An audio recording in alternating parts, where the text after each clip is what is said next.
Pernahkah kamu bertanya-tanya mengapa Pluto tidak lagi dianggap sebagai planet?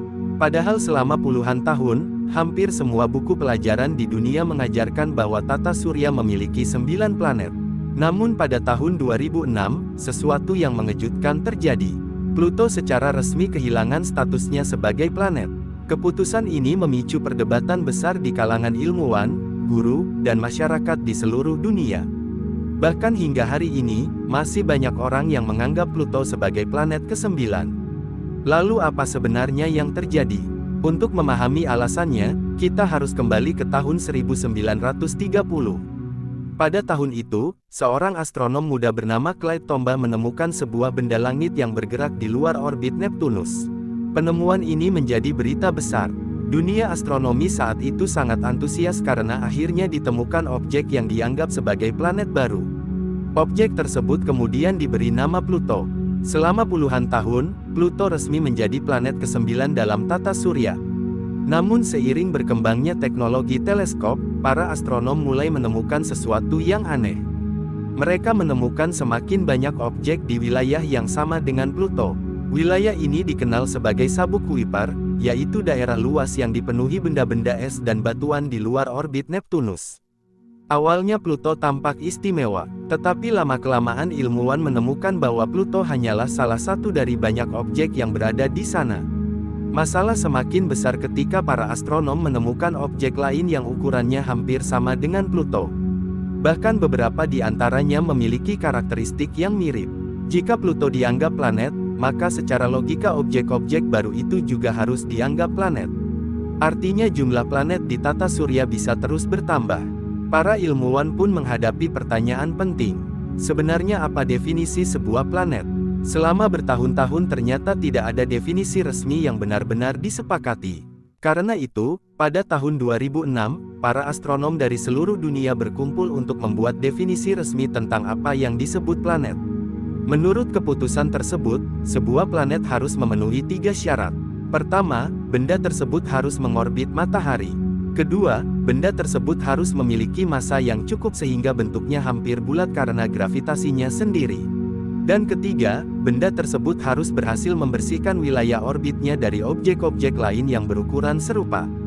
2 syarat pertama dapat dipenuhi Pluto. Pluto mengorbit matahari dan memiliki bentuk hampir bulat. Namun pada syarat ketiga, Pluto gagal. Orbit Pluto masih berbagi wilayah dengan banyak objek lain di Sabuk Kuiper. Dengan kata lain, Pluto tidak cukup dominan secara gravitasi untuk membersihkan daerah orbitnya. Karena itulah Pluto tidak lagi memenuhi definisi planet yang baru. Sebagai gantinya, Pluto dimasukkan ke kategori baru yang disebut planet kerdil atau dwarf planet. Keputusan ini langsung memicu kontroversi. Banyak ilmuwan tidak setuju. Sebagian berpendapat bahwa Pluto tetap layak disebut planet. Mereka menganggap definisi yang dibuat terlalu ketat. Bahkan beberapa astronom hingga sekarang masih memperdebatkan keputusan tersebut. Di sisi lain, banyak ilmuwan mendukung keputusan itu karena membantu mengelompokkan objek-objek di tata surya dengan lebih jelas. Yang menarik, kehilangan status planet tidak membuat Pluto menjadi kurang menarik. Justru setelah itu, perhatian terhadap Pluto semakin besar. Pada tahun 2015, wahana antariksa New Horizons berhasil terbang melewati Pluto dan mengirimkan foto-foto paling detail yang pernah dilihat manusia. Hasilnya mengejutkan dunia. Pluto ternyata jauh lebih kompleks daripada yang diperkirakan.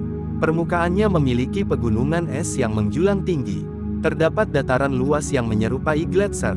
Bahkan ditemukan indikasi aktivitas geologis yang menunjukkan bahwa Pluto mungkin tidak sepenuhnya mati.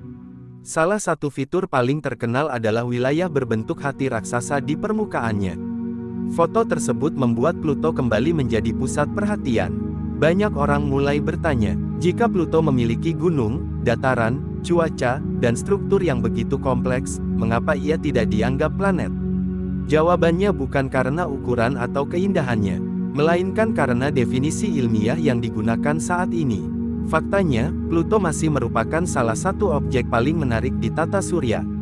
Diameternya sekitar 2.377 km. Meskipun lebih kecil dari bulan bumi, Pluto memiliki 5 satelit alami. Yang terbesar adalah Charon. Menariknya, ukuran Charon sangat besar dibandingkan Pluto sehingga keduanya sering dianggap sebagai sistem ganda. Hubungan gravitasi antara keduanya sangat unik. Hingga saat ini, penelitian tentang Pluto masih terus dilakukan.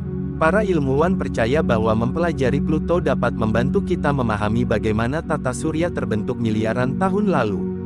Karena objek-objek di sabuk Kuiper dianggap sebagai sisa-sisa pembentukan tata surya yang masih bertahan hingga sekarang. Jadi, apakah Pluto benar-benar bukan planet?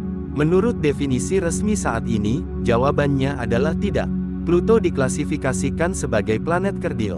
Namun dalam hati banyak orang, Pluto akan selalu menjadi planet ke-9 yang pernah diajarkan di sekolah. Dan terlepas dari statusnya, Pluto tetap menjadi salah satu dunia paling misterius dan menarik yang pernah ditemukan manusia. Karena terkadang, kehilangan sebuah gelar tidak membuat sesuatu menjadi kurang istimewa. Dan Pluto adalah bukti terbaik dari hal itu.